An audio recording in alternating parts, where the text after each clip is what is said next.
This podcast is a production of Unfiltered Studios. If you would like to know more about joining Unfiltered Studios, please visit our website at unfpod.com for more information. Jack Nicholson's an actor, and Jack Black, he rocks for laughs. Jack Skellington's the Pumpkin King, with jolly epitaphs. Bruce Campbell played Jack Styles, who was the jack of all trades. And Jackie Chan did his own stunts while juggling live grenades. All of these Jacks beloved, they all go the straight and narrow. But none of these Jacks holds a candle to Captain Jack Sparrow. Savvy. Play those drums, you pilfering percussionist! Pound 'em, lad, pound 'em! The pirates of the Caribbean sailed the ocean blue, led by Captain Barbossa and his own skeleton crew. They ransacked Homeport Royal and they took a gold doubloon, so that they could break the curse and see their skin under the moon. When Jack had met Will Turner, he knew he was Bootstrap's son, so he broke out to guide him like a drunken Obi-Wan. Will Turner saved his girlfriend and they broke the Aztec curse, and we summarized the whole damn film in just one lead and verse. Yeah, it got 2 pages up.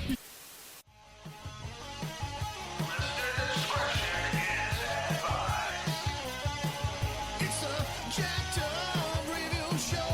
It's a jacked up review show. Jacked up review show.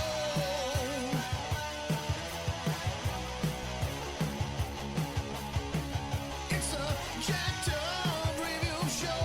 It's a jacked up review show. Jacked up review show.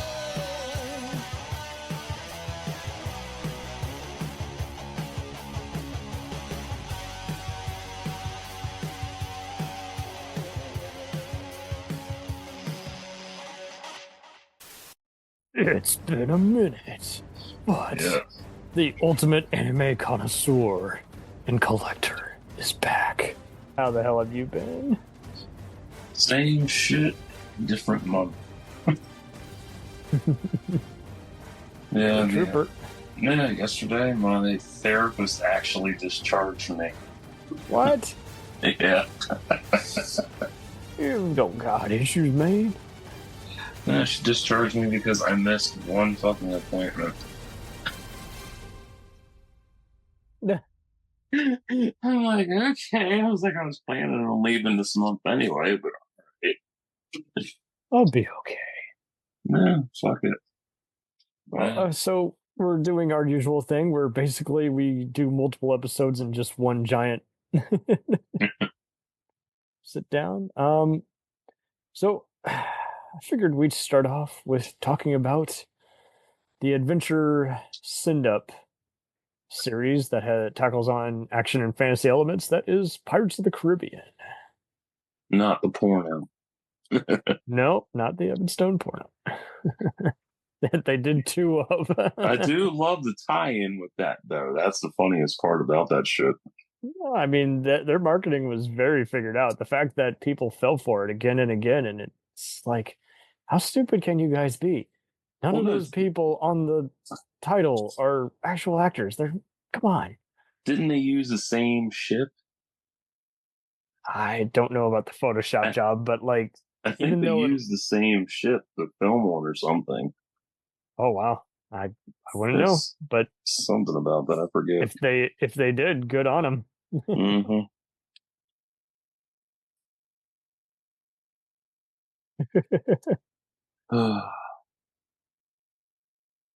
So like Indiana Jones, it was kind of a send up of earlier genres. Even, I mean, you get the writers of the Antonio Banderas Zorro movies to rewrite it after Stuart Beatty, who goes on to do a lot of bad first drafts for movies that are both hits and flops. And then you get Gore Verbinski, who's better known for doing some animation, and the entire stunt crew wins all the Tourist World Stunt Awards. And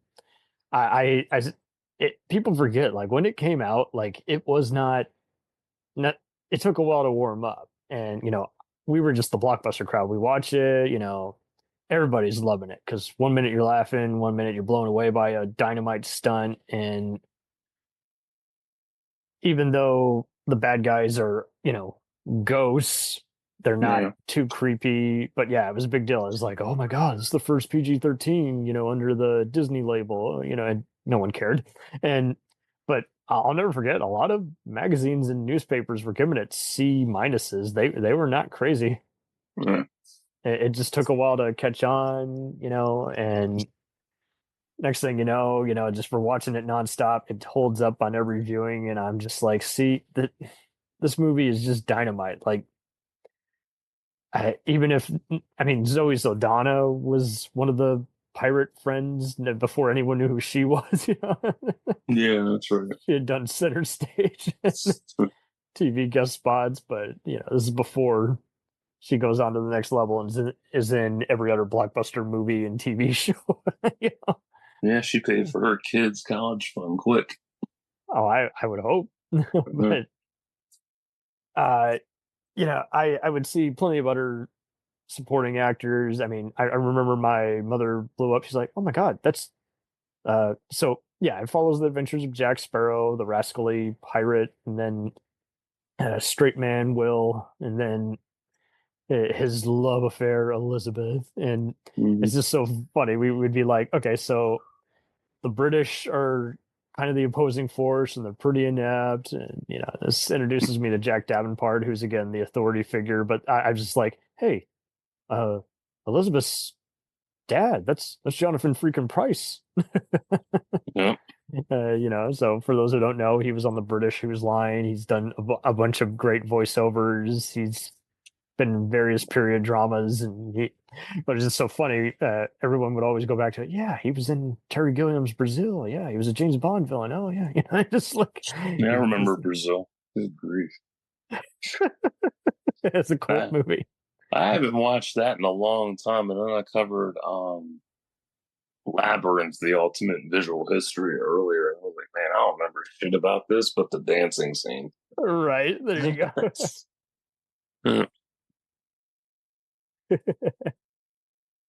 Oh man. But yeah, what were your first impressions before this franchise became oversaturated? I did like it. It had the dark tone to it. Like right off the bat, it was dark. But it was a good blend. It was like trying to think. It was 2000s version of Beetlejuice, basically. Like it was the good blend of dark. I like that mixed with contrast. Yeah, Yeah, with humor. Oh, like Ghostbusters. That is like there's horror elements, but it's not so blunt. It's not to Evil Dead level where you're like put the kids to bed. Right? There's a reason they don't put this on network TV. Like it's too intense. And it wasn't. It came out at that perfect time. Free. That's the big year. Everybody's going to see martial arts spectacles, buddy movies, and it was the end of the Matrix trilogy too. So end of the Matrix. But that's just it. Like at the right time, everyone's trying to. It was cool to see a movie that had fight scenes in it, but it wasn't about we got to be bigger and louder, but not better than the Matrix. There's not a moment where someone's fighting to some inconsequential rap or metal song that doesn't serve the story. True. And it's a company that would be funny. In an alternate universe somewhere, Nickelback is doing a music video for the movie where they're dressed as pirates. No, that did not happen. Fortunately, Drowning Pool redoes it. Let the pirates hit the floor. Oh God, that'd be funny. Yeah, it would be. But yeah, Lord of the Rings is coming out. It's moving up the Oscars, and yeah, we saw this, and we're just like, whoa, okay. So it's an adventure movie, and even though it's grim, people are just laughing because there's a lot of physical stunts that are also funny, kind of like in a Jackie Chan, Buster Keaton way. People who are hardcore film buffs are liking it because they're like, okay, this is a return to Gene Kelly or Errol Flynn kind of stunt heavy epics of the 40s and 50s. So I even covered the art book for that shit too. Oh That was man, nice. Yeah, how did? I didn't know there was an art book, but the art book I found covers the first three films, and I also got on Stranger Tides as well. And then the first book, which covers the first three, was really good. I was very, very impressed with that. There's How did they illustrate the skeletons and undead visions? beautifully, very beautifully. I'll give you the link to put in the vid here. Okay, sweet. Did you ever go Yeah, on the? Did you ever go on the actual theme park ride? I didn't even. I've never been to any theme park aside from King's Dominion when I was a kid. You know, it's all good, dude. Like I lucked out. Like literally one day, my grandparents came up to my mother and was like, "You got to send them to the theme park before they get into college and they run out of time and everything." And you know, we paced it out. It was like one time we went in '05, and then we went to Universal Orlando in '07. But yeah, at the Disney theme park in Orlando, it blew me away. I'm like, whoa. So like when you get on, like it's in an actual tunnel on water. They got cannonballs falling in front of you, you know, and all these various pirate voices overhead playing. So you know, I had heard, but I kept forgetting. And then I was like, well, I better go on it. How hard can it be? You know, because I freaking hate roller coasters, you know, it's just not a good fit. I it's funny how I love seeing it on screen, like intensity, you know, excitement, but actually feeling like I'm going to get decapitated while, you know, holding upside down, you know, on a out of control thing. I'm like, no, thank you. You know, like I'm a physically unfit wimp. I don't know. I do not want to almost drown. Not, no, thank you. You know, and it's just so funny. It's like, I'm okay with people playing pranks and Yeah. doing play fighting, but actually holding on for dear life. Well, I found out something about Disneyland and Disney World yesterday. oh dear. Oh no, Disneyland has LA in it. Disney World has Orlando's initials in it. I never knew that. I was like, that's some interesting shit. I would get it wrong all the time too. I'd be like, well, what's the difference? And everyone would always correct me. This is called this and that. And I'm like, it's the same difference. Like, it's just in two different states. I'm sure they got a different ride. Like Universal, even years before I went, I knew they had a theme park because it's advertised in every other film they put out. Absolutely. You couldn't start any VHS or DVD without seeing an ad for it. You'd see the Jaws ride, you'd see the Spider-Man ride, you'd see a Hulk ride. You're like, go jump on there. I mean, I would put in Babe Pig in the City, you know, and all that stuff.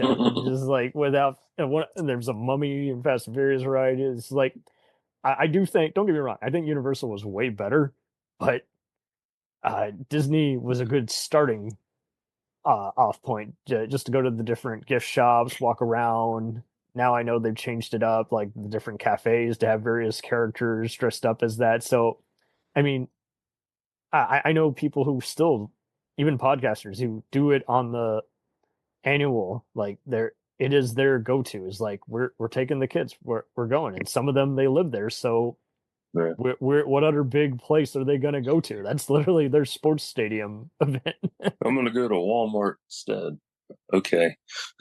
It actually would be funny if there was a Walmart in the Disney place. Oh, God.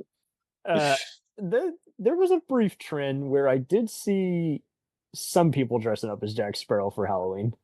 Yeah, and the fact that Johnny Depp used an earpiece the entire time he filmed all those films. Earpiece. So those were real earrings? No, the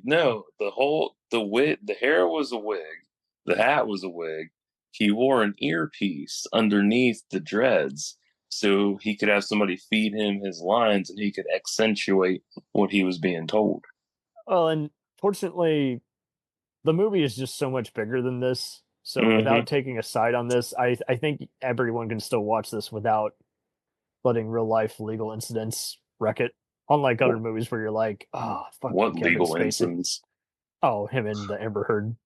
Oh, yeah, I don't I mention that shit every time I do a movie that has somebody that was in the news. I'm like, I don't give a fuck about that person. They didn't do shit to me. I don't care about them. That has nothing to do with me. I really only care if it's just really hard. Like they were a shithead off screen and they always played a shithead on screen. So I'm with Kevin Spacey, I'm like, it's really hard for me to watch a movie with him because sometimes you'd really like him and then you find out all this awful bullying he did and you're just like, Jesus, dude was a pedophile.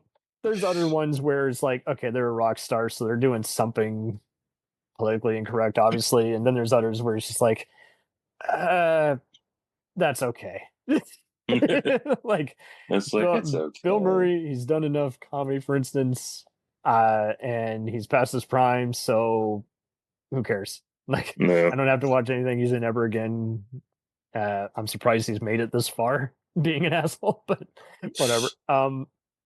I think with Pirates, it was just interesting because oh yeah, his fight with Chevy Chase, that was some funny shit. oh yeah, medium talent. I wonder if Yeah, I love that. And that was just before he went on. That's before he went on. Can you imagine? And he already had gone in a slugfest earlier. You're like, yep.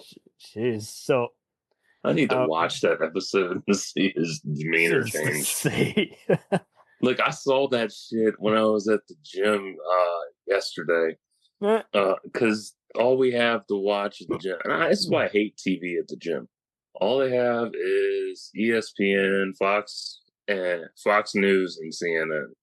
Yeah. And I'm like, just turn the fucking TVs off. But I lug out. I get Spectrum News, so it's all local stuff instead of force it on you, force it on you, force it on you. And it's I don't like distractions. It's like you go to the gym to work out, not sit there and watch that's TV. why I can't do it either. I'm like, if I see a stupid video, I'm gonna start looking up that link that's advertised in that ad, and the only thing I can do is just a music or a podcast while I'm in a chat.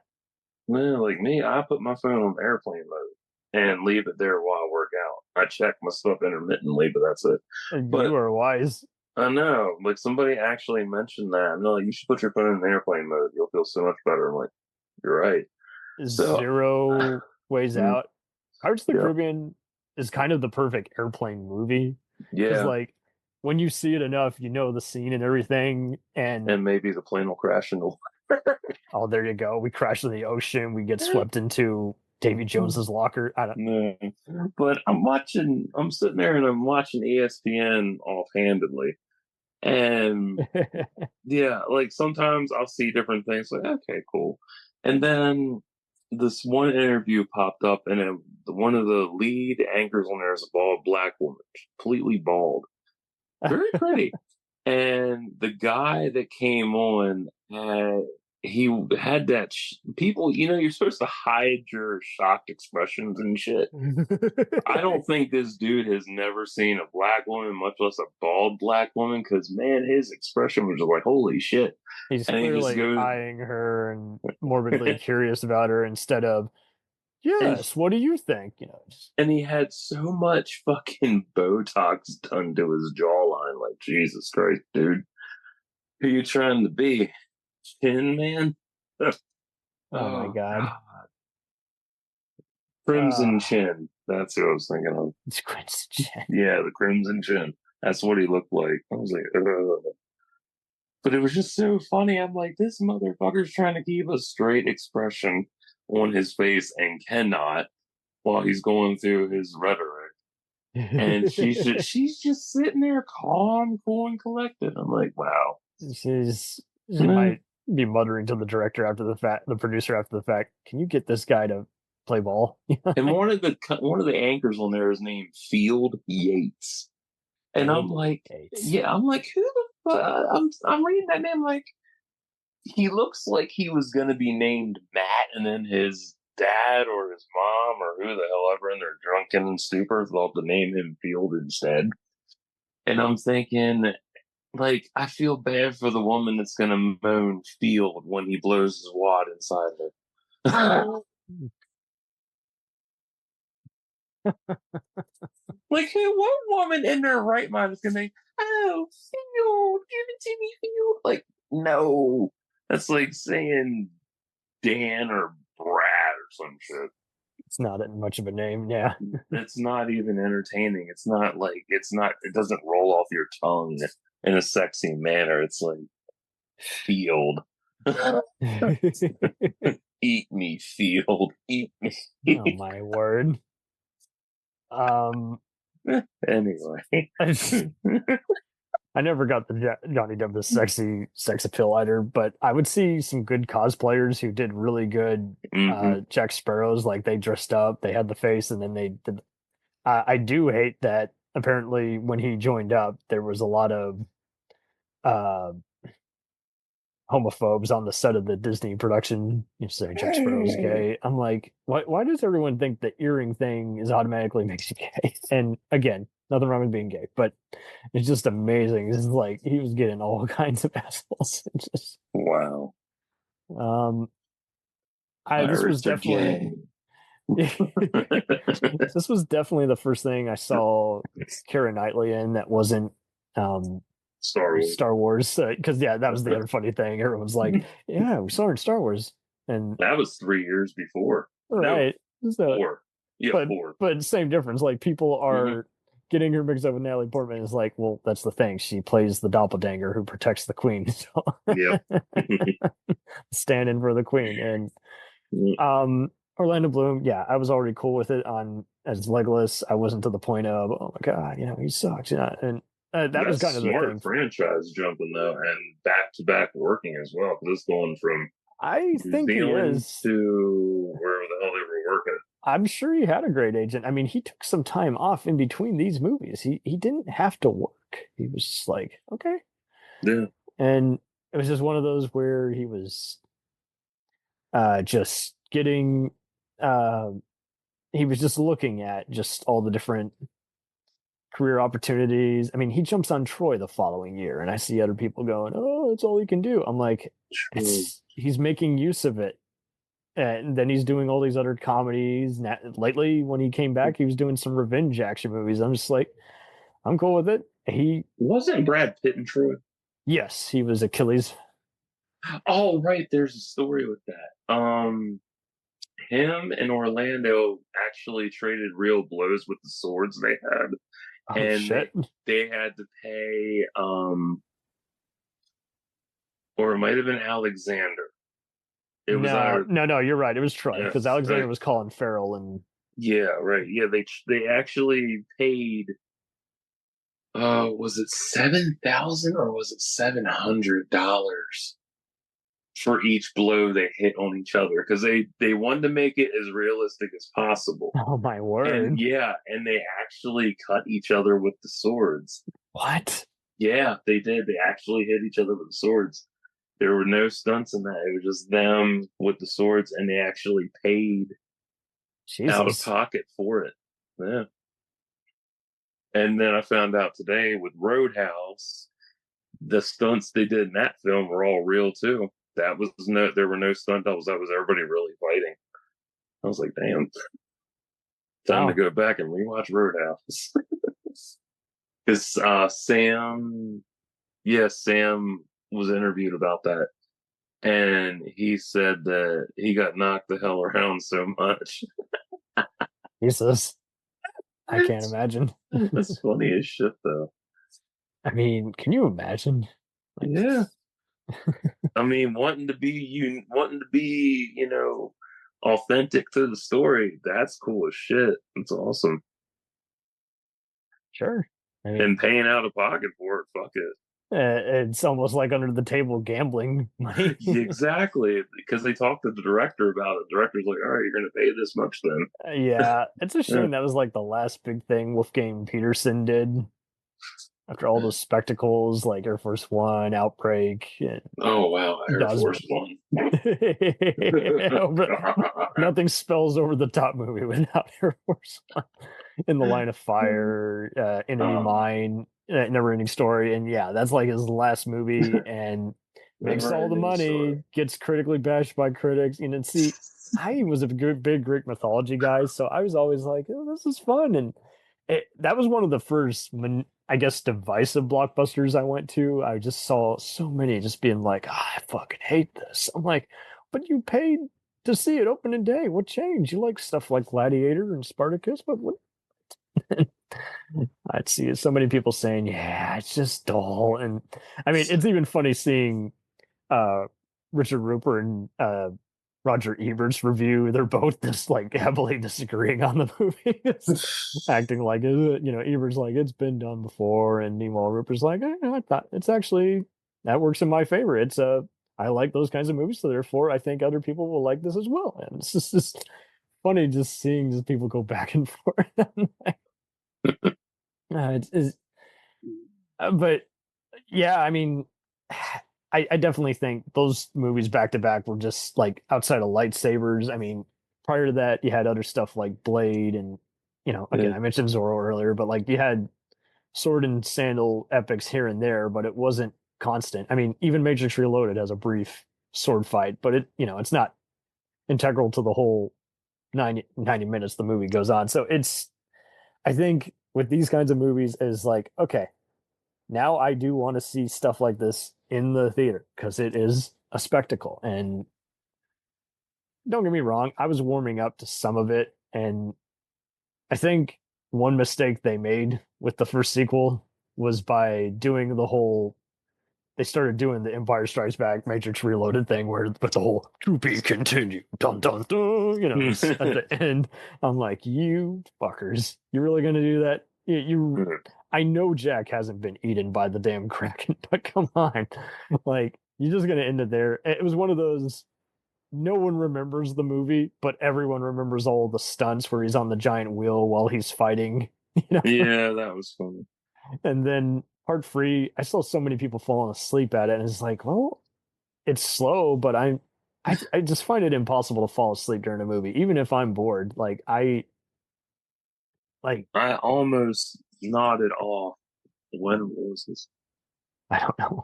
I'm trying to. Oh, I was watching. I watched Avatar: The Way of Water, and I was starting to fall asleep, and it's because I didn't have any food that day. And then I was like, fuck it, I need to go get food because I'm falling asleep. I don't have any energy. And the minute I got popcorn, I felt better. And then I found out popcorn itself is good for serotonin. I didn't even know that. Really? Yeah, I was so Freaking! surprised. Is it the butter they're putting in it? I don't know. I think it's just the popcorn itself because one of my friends shared a list of foods that help with serotonin levels, and popcorn was on the list. And I'm like, really? And I looked it up, and sure enough, popcorn contributes to serotonin levels. I'm like, all right, now I know to get some popcorn again. Just have to sit there and wipe kernels out of my teeth. Mm. But yeah, Pirates is a good franchise. But I can definitely say, like, I ain't It's watched. not foolproof, but it is far from what I would call like overrated or the worst thing ever. Don't get me wrong, I would encounter people on every once in a while who are like, I can't stand that. I'm like, what? And they were kind of guys, they hate anything set in like an earlier period. I'm like, I don't know how you survive any movie. Virtually every movie is set in like some not hysterical, a historical backdrop, like during Yeah. Civil War, during I don't know, something medieval. Mhm. And it's just like I don't know if they just hated the swordplay or I mean, you don't have to watch just an anime or play a video game to know about a sword heavy like franchise. I mean, I do think it has inspired video games like kind of like Assassin's Creed in a way. Yeah. But yeah, part three was one of those like the first third of it, it's not quite there. You're like, what the fuck's going on? They're all undercover. They're trying to recruit these Chinese pirates to join them. Oh my god, we got Hong Kong superstar, Chow Yun Fat. And then at the end, you finally get all the battles you're looking for. I think it's just the main issue was for an interesting villain played by Bill Nighy, and you know, they did to him what they did with the Lord of the Rings and iRobot, where they put green dots on his face and made him look like Davy Jones, the Squid Pirate. But Yeah. for a villain, he's not really on screen all that much. That's true. Like, people lately, yeah, that was an issue that was brought up with, trying to think. Oh yeah, that one. I'm just kidding. I don't know. I don't know. Was it? No, it wasn't Rose. A rose. Wait a minute, I have to look her ass up. I don't remember her fucking name. Barbara Streisand just invaded the chat. The rose. No, I don't know. I always say I usually say the right name and then it's no. It happens. I usually say the right name. Yeah. That asshole. That Rose, guy. Yeah, Rose Tico in Rise of Skywalker. They were complaining about how she had like X amount of minutes on screen. And I'm like, okay.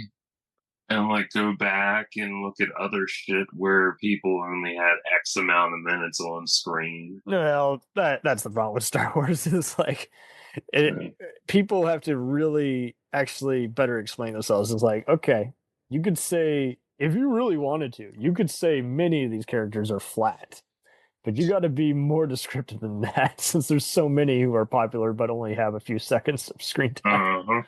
So that's the problem. Like I have made so many bids on Star Wars and its issues, and I can do more. It's funny because now, and then you get all these Nazis going after you, and it's hard. I don't get Nazis though. I never get that. Oh, I get plenty of sexist and racist guys, but the problem is I don't know who's thinking what until it's too late, and it's just like, well, here's the thing, like, I fortunately Pirates is kind of free of all these Nazis. I have yet to see anyone doing the whole too woke, or a dickhead just doing the whole hey, I don't want this Pirates can't be women. There might be a troll like that, because I did see. Well, we'll get to it in a minute, but like this is like for a while they've been talking about rebooting it. It's like Margot Robbie was thinking. Yeah, I remember that. That would have been cool. I'm cool with it. She's a tough gal. I like and her. Finally getting to hear her actual accent. Like, fuck. You might as well. I mean, if anything, Pirates of the Caribbean did introduce me to all these other supporting actors. I mean, I already mentioned Jack Davenport, but like, it's definitely introduced me to Naomi Harris. Yeah. As the fortune teller, Yeah, right. I love her. She was so good looking in that. Like, damn. Like, they nailed the look. I hadn't seen 28 Days Later yet, or the James Bond stuff she was doing, but yeah. You haven't seen 28 Days Later? No, I have, but at the time I hadn't. It's just like it was. I didn't have any way to sneak it in. I knew people who had seen it, and they were like, "It's so scary." I'm like, "What are you talking about? It's interesting, but the sequel's better." So yeah, then she goes on the Black and Blue Rampage. She's kind of been the blockbuster gal for a bit, but yeah, 28 Days Later. That's a good flick, especially for the scene where he is walking through. I want to say downtown. Nah, because they filmed that in the morning, and they were so shocked that they actually got it before anybody got up and traffic came in. Because that's what it looks like without no traffic. And I was like, damn, you did that without interference, without issues. Zero interference. Yeah, there was something else. Because I was watching different things about films and what was left in.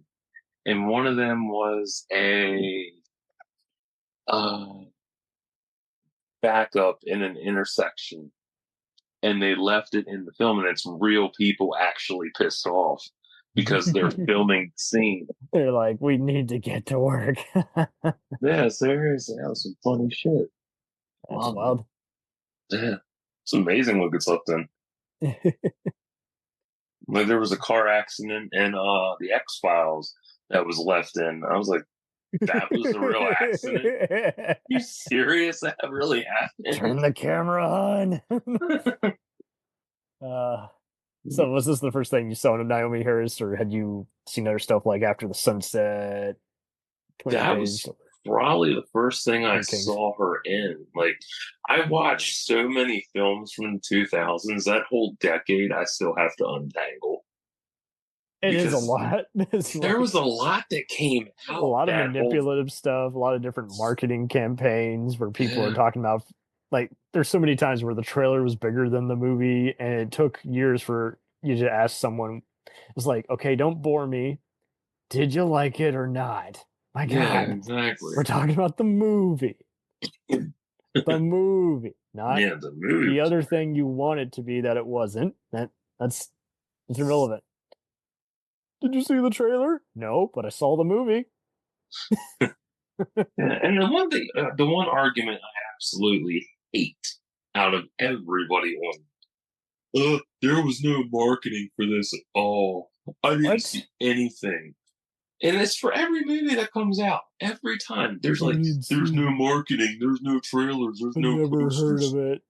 I'm like, dude, these people who follow film, they literally tell you when it comes out. I bookmark a lot of shit so I don't forget. And then I'm like, okay, so it comes out in a few months. I have time. I can prepare for a triple feature. Or they jump on the bandwagon. My favorite YouTuber bashed it or loves it. Oh God, that shit's so That's not what I asked. Did you like it? That's, I haven't seen it. Okay, we're done. well, exactly. We're done. Thanks for coming by. Wait, what? Oh, oh I have no. to think for myself. Yeah. Be a reasonable, responsible young man.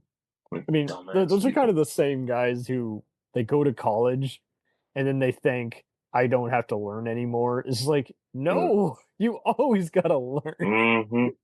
Mm-hmm. Wow, Hook is 33 years old today. Damn. I'm glad you brought that up. That was like the last big, well, That was the second first to last. introduction of pirates and shit, basically. Really? Okay. I mean, if you think about it, like that's like the I mean, there biggest. was Nathan Hayes, which was a obscure 1983 pirate action comedy with Tommy Lee Jones. But I mean, Tommy Lee Jones is a pirate. I yeah, don't care. Oh, I don't care. um, pay him good money to say that line. that would be funny. Please reenact The Fugitive, but add an R at the end of it or the beginning. You want me to what? Please.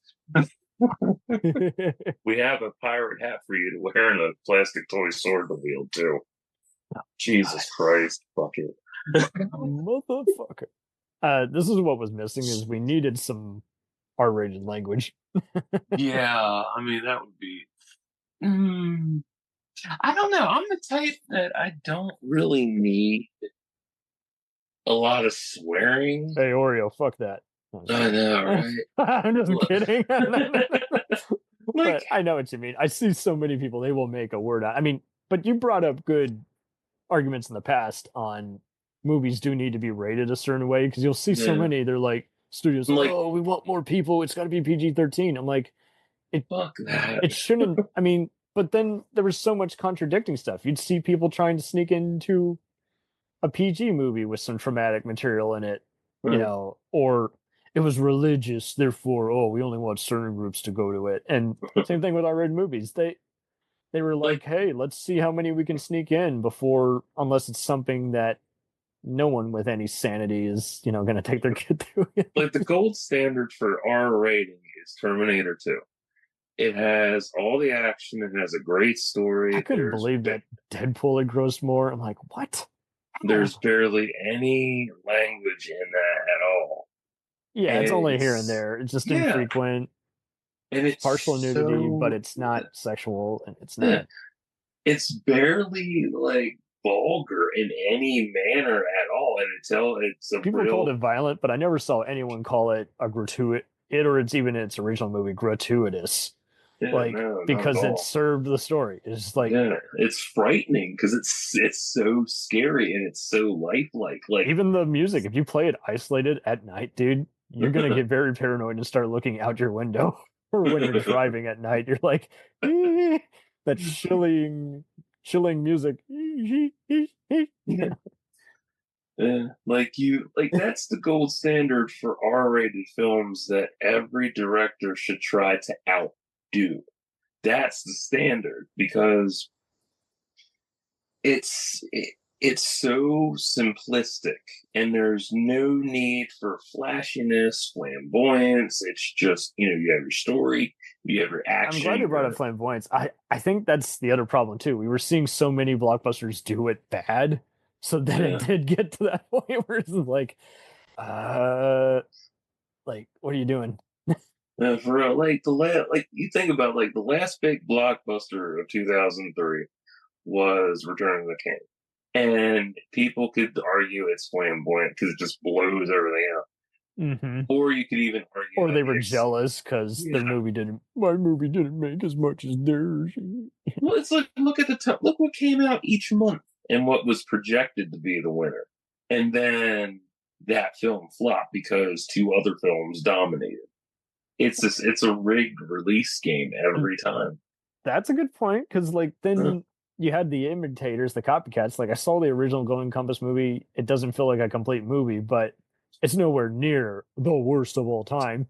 That's like It's- Cool World. I watched that. I rewatched that You last did? year. Nice. Yes, it's literally half a film. Like I realized But that because I That's couldn't the other thing figure it too. out. You can still watch something just because you like the ambition behind it versus whether it's successful. It's like I like the idea.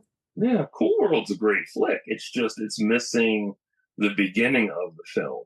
It needs to give you backstory on how Brad Pitt got injured and all that shit, and go from there instead of hashing it together in like a couple seconds of a clip.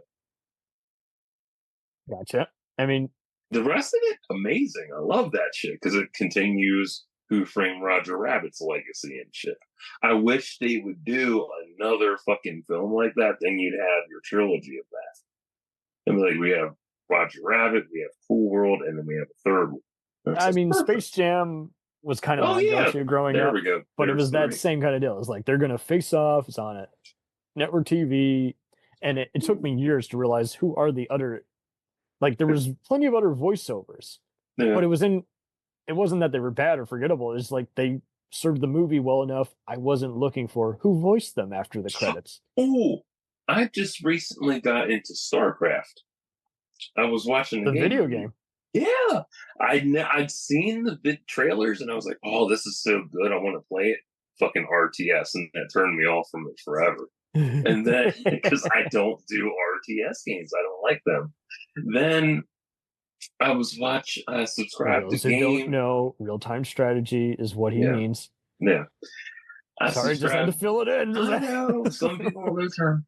I subscribed to game intros and finales on YouTube. Great channel. Mhm. And I was watching. I caught up on all Warhammer games that he covered, and I love Warhammer. And then I got into StarCraft. Like, let me check StarCraft out. And that shit was great. Nice. And I finished all of StarCraft, and lo and behold, John Delancey and Michael Dorn offer their voice talents in Legacy of the Void. I was so surprised. I was like, that's John Delancey. I know that voice inflection anywhere. And I went and looked. I was like, I know that's John. And then I looked at the full credits, like, yep, that's John. I was like, oh, that's Worf. Oh my God. This is the greatest fucking deal ever. And that storyline for StarCraft, beautiful. Great comeuppance for Kerrigan. Jim Raynor is awesome. Artanis is my favorite character. I actually made him my profile pic on YouTube after changing it from my name for so long. I was like, this is perfect. And it's even on my lock screen, too. How are the voices in production design that you saw? Beautiful. Blizzard Entertainment knows their shit when they put a game together. And people love or hate Blizzard for whatever reason.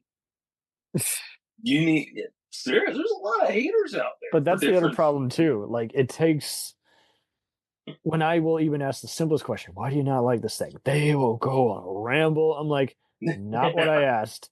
Are you just but it's clear you're jumping on a bandwagon. I asked you, Uh-huh. why do you, the gamer, the player, the guy trying to be entertained, not like this character? And let Don't me give guess. I just don't like him. Let me guess. They start out with "we" every fucking other sentence. It's like, yeah, like they're "We." schizophrenic or something. And it's Like, like, no, dude. no. We'll return after these messages. If you like small town mystery, crazy news, and wild history, then the Florida Men on Florida Man podcast is for you. Each week, Josh Mills and Wayne McCarty bring you the absolute best Florida has to offer. So if you're looking for a show that's safe for the family, but funny enough to help you escape everyday life, then listen to the Florida Men on Florida Man podcast. That's Florida Men, plural, on Florida Man podcast. Hey, it's Brent Pope, the host of Breakfast with Brent Pope. You've seen me on some of your favorite TV shows saying things like, "Give it up, Jimmy. You got to sink this putt to win." On Breakfast with Brent Pope, I sit down with guests from the entertainment world, and we do it all over breakfast. Or should I say breakfast? Every week on Breakfast, you get inside Hollywood info and tips, great breakfast wrecks and foodie debates. Most of all, you get the most delightful 30 minutes of your week. So dig in. It's breakfast time. Listen at breakfast.com, Apple Podcasts, or wherever fine podcasts are found. Stop using your pronouns. Stop jumping on the bandwagon. I'm asking you, do you hate it or have a problem? And why is everyone losing their shit over nonsense like this? That's all I'm asking. I would love Blizzard Entertainment to do a fucking movie. They would sell fucking billions doing that shit. I have no doubt. Like they got successful games. They got World of Warcraft was basically their pirates, and Warcraft is a great movie too. I will defend that till the day I die. I couldn't get into it, but I'm glad you liked it. What a flat! There's an example of a derivative. You gotta watch the game. You have to see the movies for the games, and really be I'm just judging it as its own thing. It doesn't have to be like the game. I mean, there's plenty of movies that are like the comic, but it just doesn't have good execution. So, like Golden Compass, for instance, I saw a lot of people who hated it. Well, that got bogged down by other issues, by religion. I'm like, so because you don't like the author, but like that was one of the first times I saw them politicizing something before it's even out. I mean, it was always a thing, but in the 2000s, that was as far as I saw in terms of. I mean, the Pope bandits. Yeah, I'm just like, okay, I didn't see anyone have an issue with C.S. Lewis and his Christian beliefs and blah blah blah with Lion, Witch, and Wardrobe, and good movie. Yeah, it's fun, but same kind of deal. Like I saw some people even complaining, "Oh, it's a less violent Lord of the Rings." I'm like, it's for kids. I mean, Lord of the Rings is for family, but it's also murder. Yes, it's actually way gorier if you read the book. So I mean, and trust me, I've gotten in an argument with my aunt who's like, "Oh, Lord of the Rings, it's not too violent, it's fantasy." I'm like, "You've got to be fucking kidding me!" Go little ones. It's not the most offensive thing, but just like an intense Star Trek or Twilight Zone episode, it's not for every audience. It's going to be intense. I mean, you see elderly abuse in that. Jesus Christ. You see elderly abuse. You see people taking advantage of each other, falling, betraying each other. It's not G-rated. Come on, and it's so funny. I would see them losing their shit over something that was being realistic. I'm like, well, we're going to have to just politely disagree because something being realistic is not the same as too intense, too morbid. It's like, I don't know. Don't get me wrong. There's plenty of shows that go too far. Like it's amazing what shows like Hannibal or Criminal Minds get on network TV. I'm like, I don't know how they did that because they're gory as fuck. They didn't have language. They didn't have nudity. They weren't pushing those buttons, so no one cared. They're like, do whatever you want after 10 o'clock. Oh. Yeah, there's even a banned episode of Special Victims Unit that will never air on TV. Really? Mm-hmm. Which one? It was the one that was in 2016 that was based on Trump. I thought they never aired it. No, they never did. It was advertised to come out, but it's banned. They won't air it ever. I don't even think it's even in the DVD sets. Sure as hell never saw it. I mean, I saw them talking about it and saying we'll rework it, whatever the hell that means. And I was kind of anxious to see that because I'm like, I know the actor, I love him because he's been in a lot of films and he's really great. Was it the one who was like the warden in Shawshank Redemption? Because he was playing kind of a millionaire. No, he was in Office Space. He was the boss. Gary Cole? Yes. He was going to play the politician and shit. I'm like, oh, I love him. And He was previously a lawyer in the Brotherhood episode. That's the one where the white supremacist kid starts getting in a shootout in the court and shoots the judge. Damn. I know, remember I've that. seen that one. That's an earlier one. It's just so wild. Both it's like Stabler Wow. takes them out, and then he and Munch get shot. I have to Recovery. say the darkest episode of SVU would be Stabler being a pedo or infiltrating that pedo ring undercover. Like, Oh, that was wild. That one, even when he was having to, where he gets shot again, and it's the Russian guys who are smuggling tiger meat. I don't even remember. You haven't seen that one? Oh my god, that I mean, the Wishmaster was even playing it, and he's like, "Come outside now." Yeah, I mean, but for any show, like, if there's any that I'm gonna applaud, I mean, I'll the one where Vincent was having to go undercover in a rapey prison, like that was intense. Oh, I remember that. Okay, yeah, I remember that one. That whole moment, I'm like, how did they get that on the air? Well, that was 2004 or 5, maybe, or something like that. Because I watched all the reruns when they were on USA Network. So I'd have my afternoon marathon and shit at SVU on the weekends, and I'd just be catching up and shit. I'd have a field day with that. I'm like, this is beautiful. It's Nice. fun. I loved SVU, and then I grew out of it around. I think it was just before Stabler left, because I did my review on SVU recently. Oh, there you I go. love So it. 2011. So Yeah. all right, Like I love this show. It's great. It's just it. went on. Fine. Yeah, it wasn't. It is impactful as its predecessor, though the time frame for star power and impactfulness kind of passed. If you really think about it retrospectively, like Law and Order was a hot button for the 90s because you had Law and Order, you had Homicide, you had ER, all those flagships for NBC. Mm-hmm. And you had the sitcom city. Then you had. I mean, it's even funnier what shows before The Sopranos took off were kind of doing that same button. Let's have a character who does unethical stuff each week. Ooh, that's right. Julia Roberts was on Law and Order. Yeah, she was doing Benjamin Bratt at the time, and that was one of my favorite episodes. I was so excited that week. I was like, "Oh my god, Julia we're Roberts putting on an NBC. A-lister on the show." What? Check this out. She was also on Miami Vice back in the day too. Oh, which one? Season 2, I think, of something. But I don't remember the episode. I was watching a video where it was like showing celebrities that were on 80 shows before they were famous. And I was like, was on Miami Vice. Yeah, Ben Stiller was on there. Ben Stiller. Jimmy Smits. He's in the first episode. He gets capped just as he's having a party, and you're like, who else? There were Eartha Kitt. Yeah, there were plenty of 60s Batman actors. What I just always found funny on TV, especially sometimes even in a movie, you would see a shock jock or just some other controversial comedian, and sometimes it's like, and they're in a kids movie. Whoa. Yeah. And it used to be a no-no, so they must have kept it real hush-hush, on set. Yeah, you'll never see Dice Man on a fucking kids movie. No, that is impossible. Jesus. Pissed off too many people. I watched his stand-up.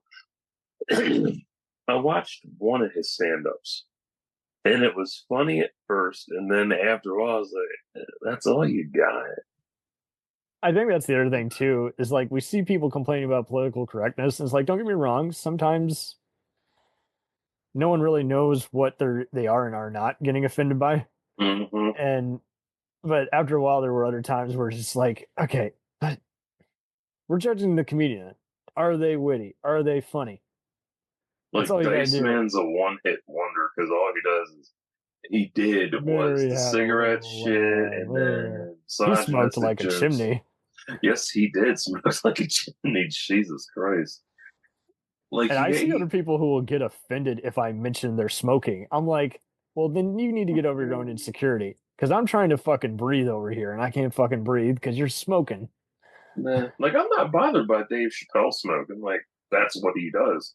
And he smokes Native American cigarettes too. Ah, And they burn a lot longer or smoke versus Nice. regular cigarettes. Because I've had them before. I was like, I wanted to try a new brand. I was like, oh, what's Native American?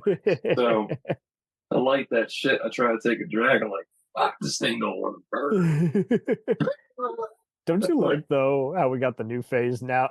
After everyone was trying to do the whole, I can be a sexy model. Now that the internet's taken over, now I can be a comedian. Now that YouTube's taken off, now Oh, God. we're kind of back to the who can be the next action star, and people without a doubt are just complaining. Oh my god, he only worked out for a few weeks. Well, yeah, that's kind of what you got to do to get in shape. Oh, that reminds me the workout montage. I didn't see anyone Yes. complaining about this in this movie. I didn't see Yeah. a single person complain, "Oh my god." In fact, I have yet to see anyone ask, "How did such and such actor get in shape to play a pirate?" I'm like, I've never seen it. It's like because I It's- guess there was fantasy elements attached, everyone shut up. But if you don't attach fantasy elements, people go, "What's your workout plan? Yeah, you snorting cocaine? What you doing? You taking steroids?" It's like, why do you want to know all this info? Are you actually planning on replicating it? Like, I think about the workout montages in every 80s, 90s, Oh my God. 2000s Every movie. dance prep scene, the Yeah, like, it's so Footloose. funny. You think about it. You really think about it. Like, it takes... breaking. Yeah, it's funny. Ding, Like, ding, ding, ding, ding. you look at every training montage, and then you apply it to the final fight. It's like, okay, so they did like Batman versus Superman, easiest one. It's too funny. Then The easiest one. it's the easiest one because it's the one I remember most. Easiest one that sets He- everyone up. He's got a heavy chain on. He does Sounds a like few. a porno.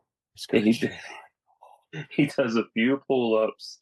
He hits the sledgehammer a few times. He pushes the weights, and he did something else. And I'm like, okay, so that's what he did. He did all that just to put on an armored suit. Wow.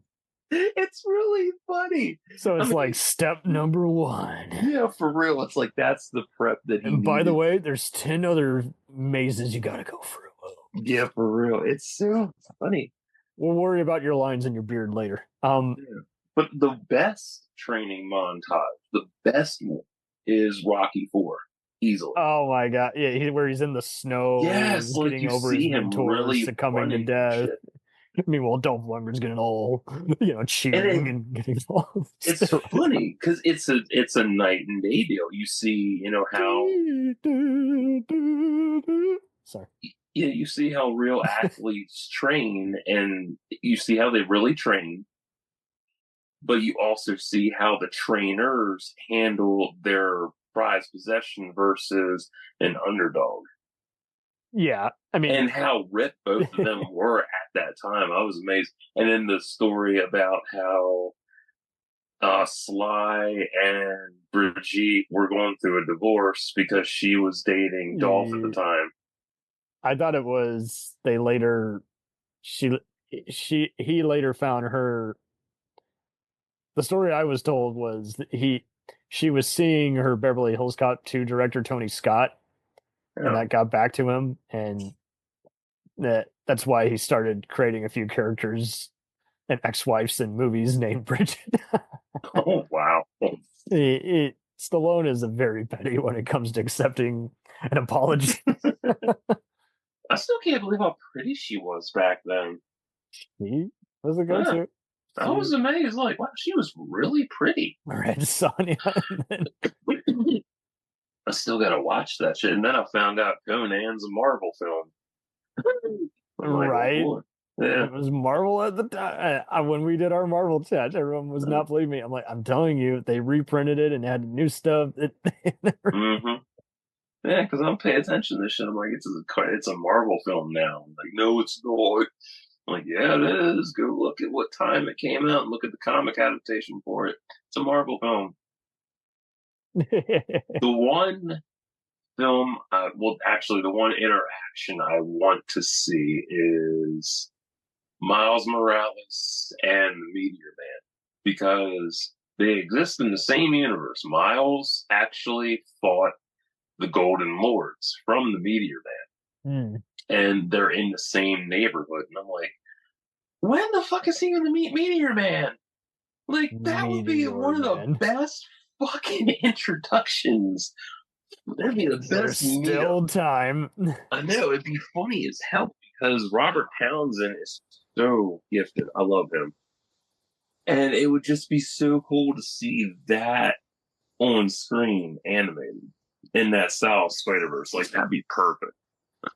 I mean, that seems to be the way now. You gotta work in some animated Easter eggs. Mm-hmm. But if you're smart and you know who's who because you read comics, you're good to go. But other people are like, we need to introduce so and so.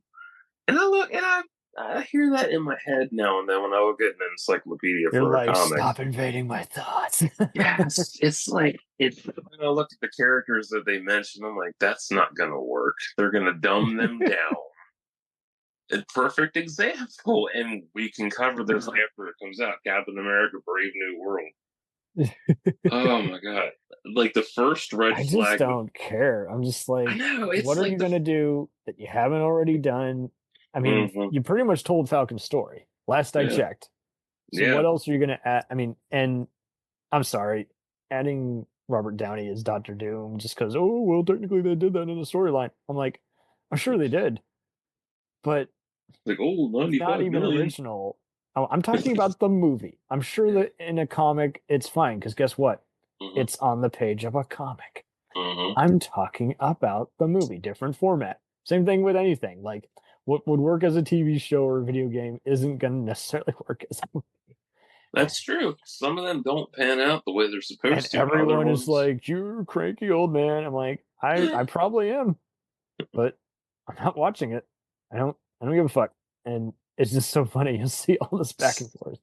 Like I like the video game movies that have and CBMs that have aged better over time. Like when they first came out, some of them really sucked at first, and then you're like, it's not good at all. And then you rewatch it decades later, and it's like, oh, this I really appreciate that. I'm glad you brought some of those up because, like, I did play some of the Pirates of the Caribbean video games. There was one from 07. You played the Pirates games? You must be a real I pirated fan. it. Wouldn't it be funny if someone pirated it? But yeah, there was one in 07. I think it was the At World's End. You had various combos, but oh boy, it was only good for like an occasional slugfest. It wasn't a must play. Yeah, because back then it was just, play it and then you're done. Well, what's even weird is, do you remember the one British redcoat? What's his name? I don't know any British redcoats. I not personally, but in the thing, like, there's the what's his name? I stay away from them. They're horrible. I like the blue coats better. Blue coats. Oh my god! But yeah, Lieutenant Groves. Remember, he's the one guy in the background. He finally gets stolen by one of the mermaids in part 4, but he's like in the first 3, he's the by the book guy. Wasn't he the one that was walking through the explosions? No. That was one of the other guys later on. Okay. I know which one you're talking about, but yeah, that's one of the other bureaucrats who's just like accepting defeat as they're. That was a weird the shot. Best scene too. I love that. It was like you're getting your comeuppance, but yeah, Groves is you're thinking of, I think, Commander Norrington. I think. Yeah. But yeah, Groves was the one who. He's just always shocked, like people are giving him orders, and he's always like, "What?" And I mainly knew him because Greg Ellis is a big, prolific voice actor. Oh wow! And so it was just interesting to me personally, just seeing a voice actor in a live action role, and he was a 24 villain for one season. It is weird though, because you hear their voice and you're like, okay, that's so and so from that game, and then you see them on screen, and it's like, who the hell are you? Who the fuck are you? Exactly. Like my biggest one, and this you're gonna laugh your ass off with this.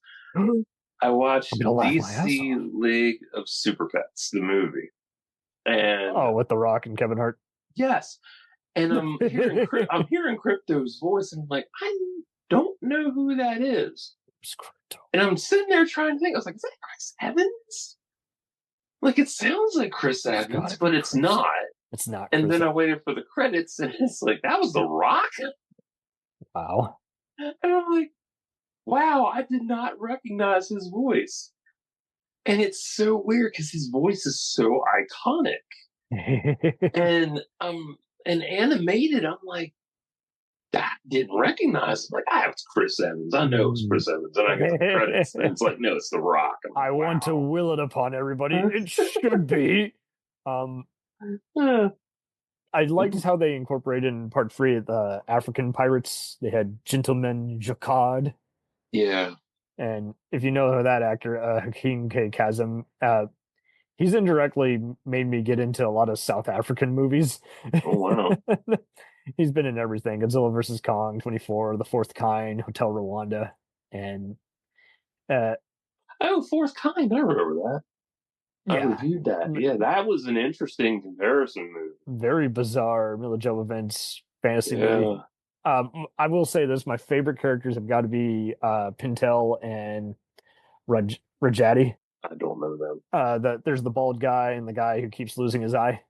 Oh, right. Yeah, okay.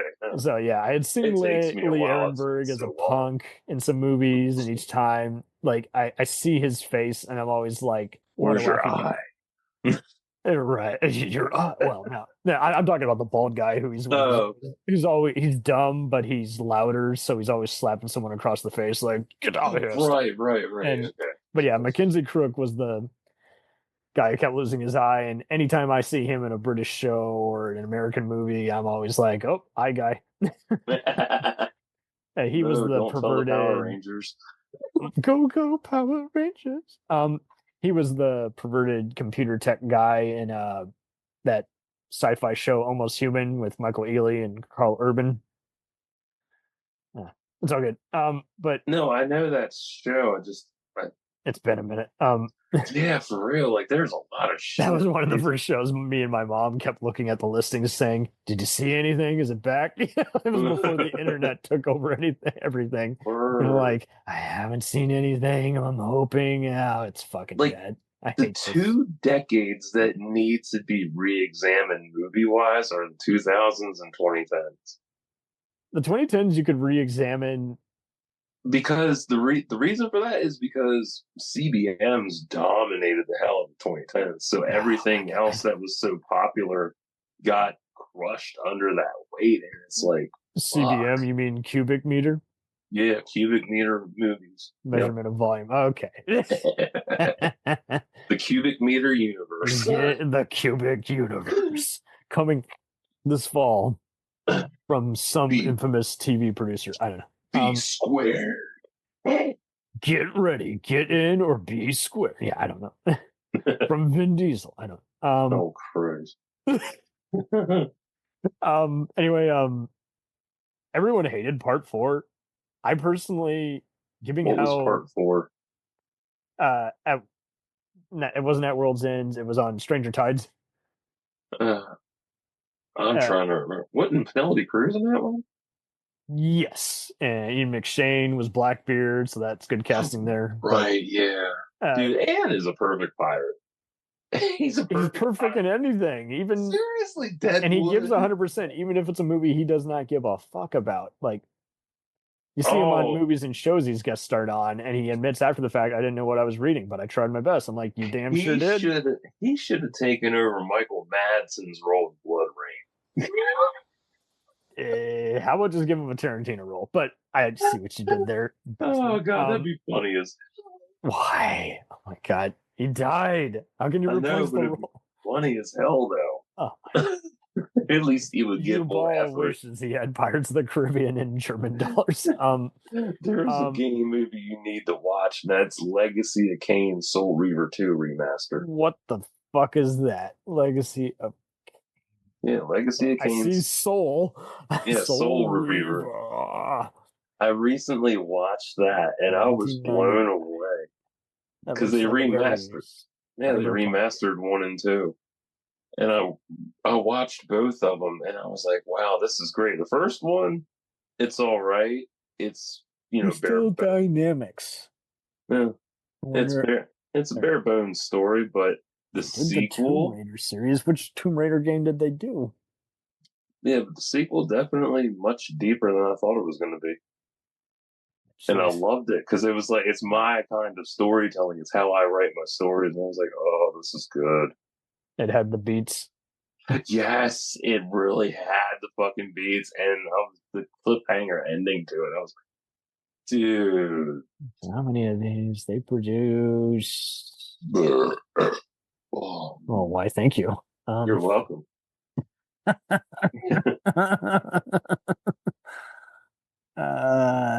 It's not telling me how many games. I asked a simple question. 1, 2, 3, How did it 4, make you 5, feel? We don't know. How did it make me feel? Why are you hit so me in the angry? So there's about 6 of these. Wow. I don't know how I didn't see anyone around me playing one of these. These look very cool. Yeah, for real. Like, I remember when they came out, and I was like, that looks stupid as fuck. Because that's how it was back then. Like, this is me back then. You look at the poster and you're like, yeah, I was judgmental as Diablo, whatever, more like Diablo suckage. Or it was a thing of it would come out and it was for either a console or PC, and I'm like, I don't have either one. I don't have one, so I was like, I can't play that. And then, decades later, I'm watching the game movie for it, and I'm like, this is really good. How did I pass this up? Why did I pass this up? I can't believe how stupid I was to pass this shit up. And I really have a great love for it now. It's like, this is good storytelling and very mature storytelling at that, because you get your linear storytelling and then you get your narrative storytelling at the same time with it, because the characters are narrating it as they play. You damn narrator. I love that though. That's beautiful. That's good storytelling. So did Pirates of the Caribbean rip it off? I'm just kidding. I don't know. I don't know. I don't know how we got here. Everything connects. Everything connects because Connectiverse. Yes, there's always. Did they make Legos of pirates? Yes, they did. There's a Lego Pirates game. Yes. Oh, Jesus. And there's Lego sets too. I was already out of it by then. Anyway, everyone hated part 4. My sister was also kind of ho-hum on it. I kind of just liked it because they gave a more proper introduction to Jack's dad, played by rock star Keith Richards. Oh, Jesus Christ. And they start off the movie with him like escaping from like the Queen of like England, and it's Judi Dench and an uncredited cameo and a bunch of other shit. But yeah, part 5. Paul McCartney. Yeah. Paul What McCartney do you mean? Where? Yeah, Paul McCartney was in Pirates. Oh, yeah. Hold on a damn minute. Yes, he was. I remember. Oh my God, that's him. Yeah, Jesus. Paul. Right, I remember that. Uncle Jack. Wow. Yeah, Dead Man Tell No Tales.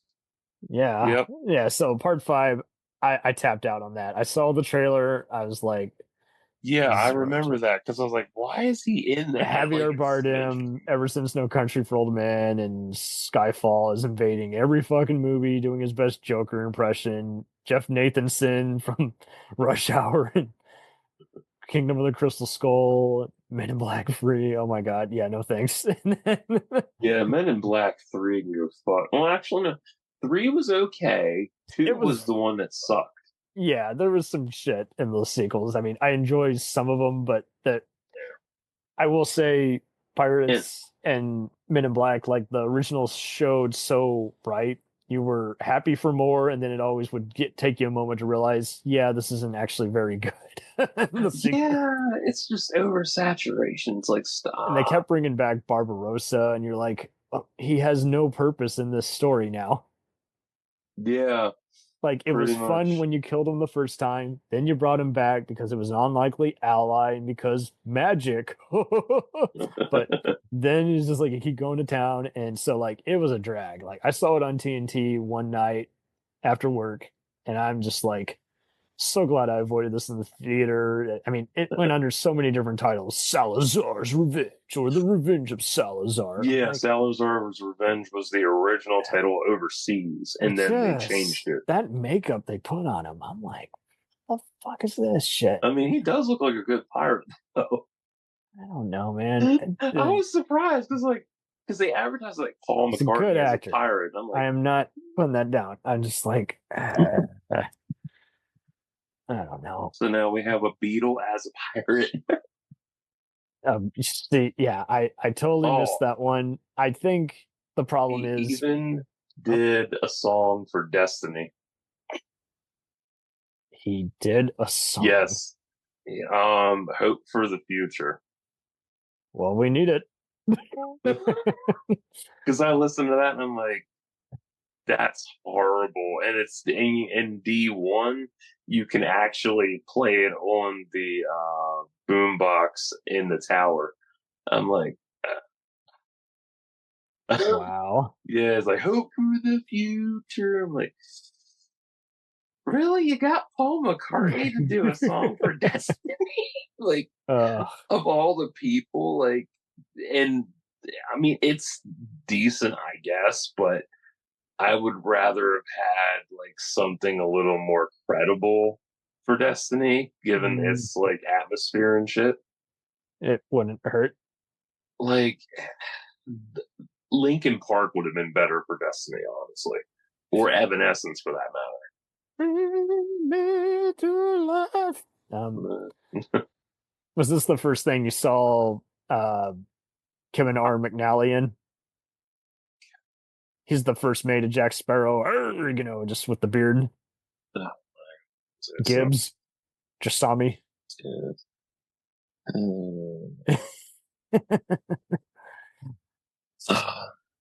The first mate, he's always like, Gibbs, anchors down. And so, yeah, then I see him all this other stuff, even before he was famous. I'm like, that's fucking the first mate. yeah. He was in Valkyrie. He was in... Valkyrie's a good movie. I do like it. Fuck Brian yeah, Singer, but I love that movie. I was surprised because you never see you see Tom Cruise venture out of his usual shticks of films, and he's done so many unique films over the years, but he always sticks to action for the most part. Yeah, Rarely seen him do a family film. Rarely. It'd be funny if he did a horror movie where he played a serial killer. That would be interesting. Do it. Or a documentary for that matter. Like, I would like to see him narrate a documentary. Oh, he has. One of the first things I saw him in was a IMAX documentary about space. Ooh. Space. So there you go. Pirates of the Caribbean. Space. Pirates of the Caribbean has to go to space now. Space pirates.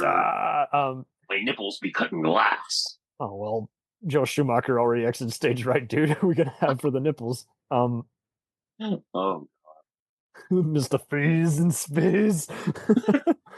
Yeah, I love no, that fucking film. I don't mind those first four pirates, but I'm not gonna lie, they're a big step down because the first one just like even I don't know if they knew how special it was, and then 5 really shit the bed. No pun. I'm just like, oh man, this is trash. What is this fucking shit? So now it happens. Like, there's always like a good idea for a story. Actually, no. Here's a better example of metaphor. In wrestling, one of the best. They should totally have Jack Sparrow as a wrestler. No. This definitely translates. I remember somebody was cutting a promo and they said, "You're nothing but a paper champion." And I never understood. It is funny because I never understood the fucking but term. A paper champion. I never understood the term, and then it hit me a few weeks ago when I was watching Reliving the War on Wrestling Bios. A paper champion is somebody that is good on paper, and that's it. and it doesn't translate well. You're the poster boy. Exactly. Like you're good if you're written down as champion, that's a good thing. But if you execute it poorly, you aren't a good champion. You're just a paper champion. I was like, damn, like that's a massive insult. And it really does fit for a lot of things. Like you look at different wrestlers that held the title, and some of them were paper champions. And other ones, fucking medium talent, you paper. Yeah, exactly. Chevy Chase is a paper It all champion. comes back to freaking Chevy Chase. And then you look at Pirates. The last film is a paper champion. Apparently, although I might Tommy Gunn rewatch in Rocky 5 gets called that. I'm like, Jesus. So I remember Rocky 5 and I remember I liked it, but I was like, why was this made? Like, because 4 really tied everything up. That's kind of why I avoided it. And I would try attempting getting into it when it was like the Sunday movie of the week back in the day. And I would just always change the channel. It was so fucking slow and not very interesting. But I've seen it. So I was like, okay. Well, and how about the fact that the opposite, like, boxing manager is so Don King inspired? Don't you? Yeah. So there you go. If they do another Pirates of the Caribbean movie, have it be Will is in a boxing match with the pirates for control of the sea or something. I don't know. That's funny. And there has to be a pun in the title, like Shimmer Me Timbers. I don't know. No more Davy Jones, no more Barbarossa. I mean, I don't think anyone's going to work with Barbarossa anymore since Jeffrey Rush apparently is also a dickhead behind the scenes.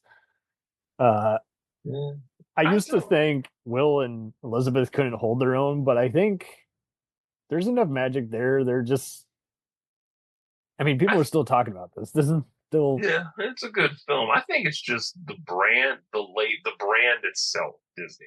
That's what holds a lot. If you want to do a mini series with like a standalone thing and even just slowly insert some characters, like if you bring back some of the other, Voodoo and other supporting pirates, I'm okay with that. That would be just a fun side quest.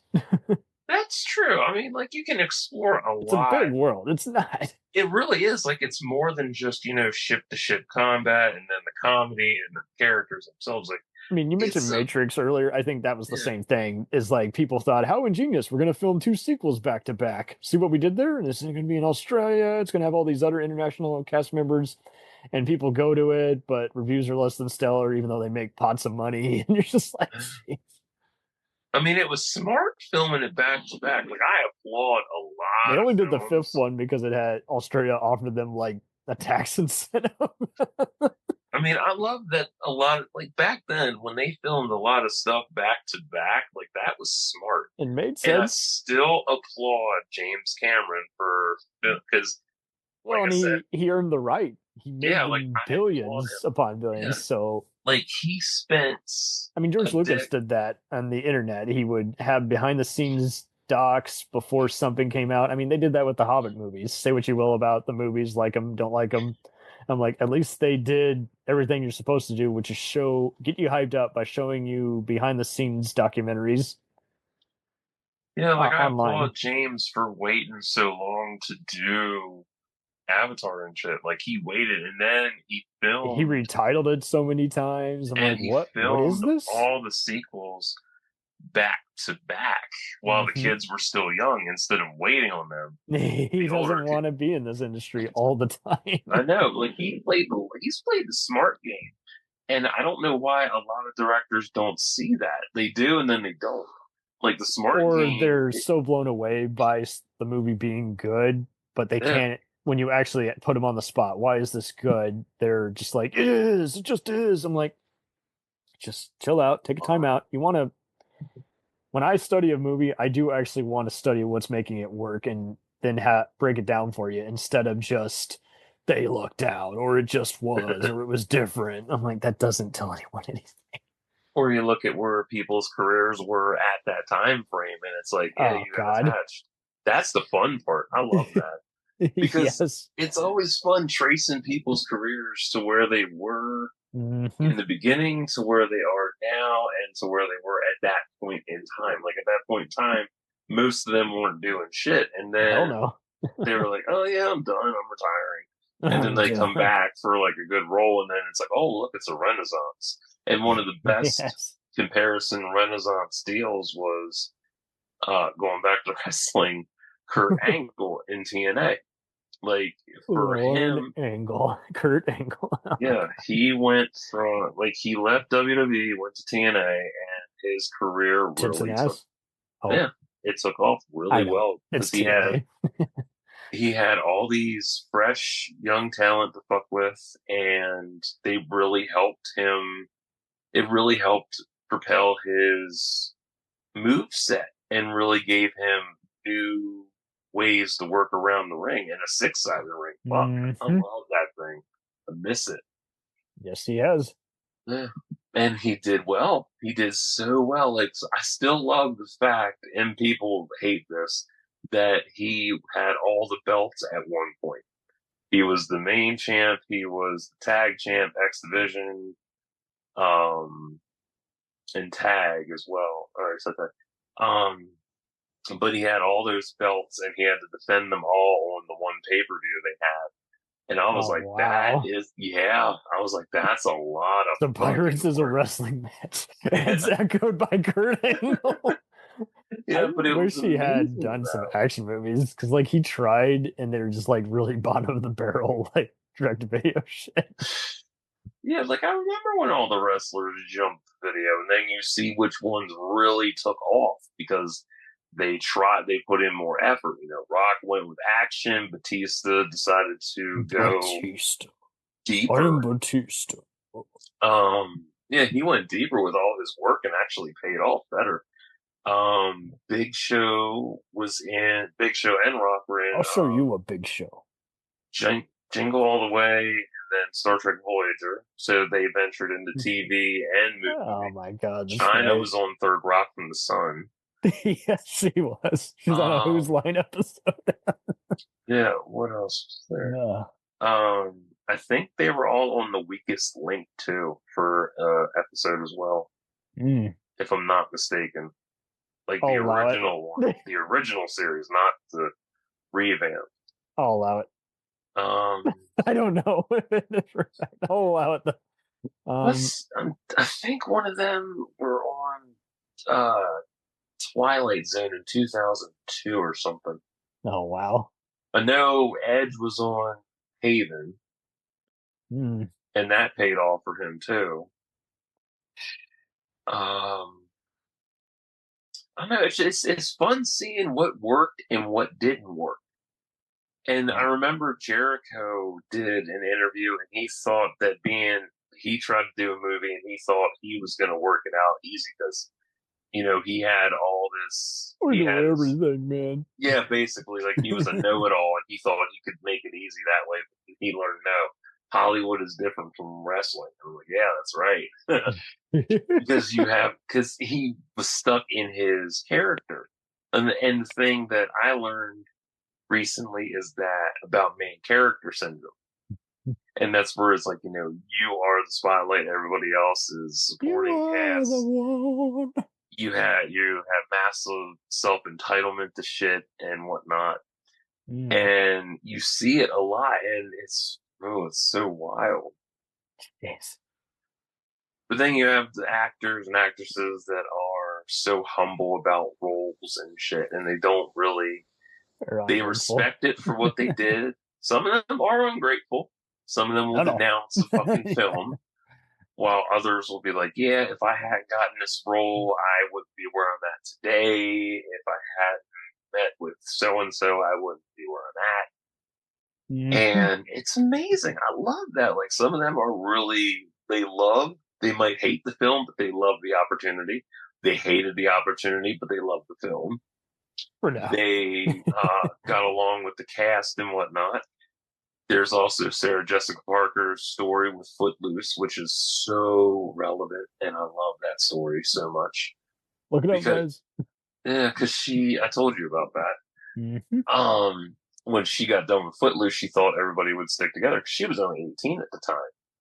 And when she discovered that everybody would just, part ways after filming, it was a blow to her self-esteem and shit. She didn't understand that.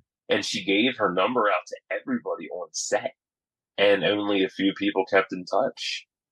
Oh, jeez. Yeah.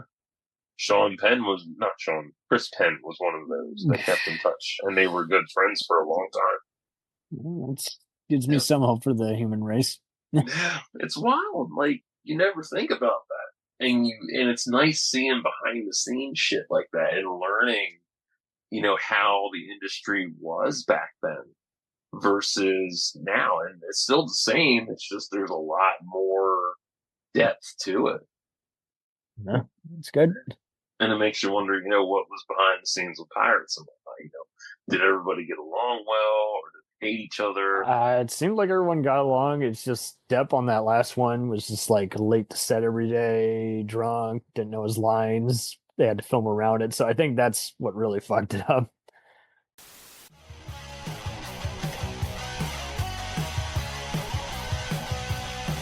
Follow us on the web on Facebook, Twitter, and Instagram.